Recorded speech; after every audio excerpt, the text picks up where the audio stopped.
আজকে শ্রীগোল্ড জুয়েলার্স থেকে এই পলা আংটি দুটো পারচেস করা হলো। দেখো মেরুন কালারের মধ্যে, এটা 105 মিলি আর এটা 125 মিলি। এই ডিজাইনটা খুবই সুন্দর।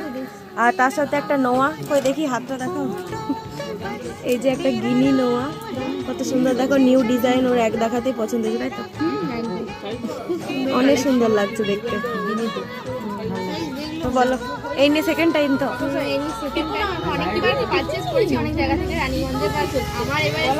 শ্রীগোল্ড জুয়েলার্স থেকে নেক্সট পারচেস করা হলো ওই সুন্দর নেকলেসটা। দেখো এটার ওয়েটটা আছে 7 গ্রাম 310।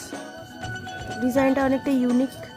আর তার সাথে এই লেডিস রিংটা, এই ডিজাইনটা অনেকটা সুন্দর। এটার ওয়েট আছে 1 গ্রাম 740। দেখো, বলো কেমন লাগলো কালেকশন? খুব ভালো লেগেছে। অনলাইন দেখে এসেছো? আচ্ছা ঠিক আছে, আবার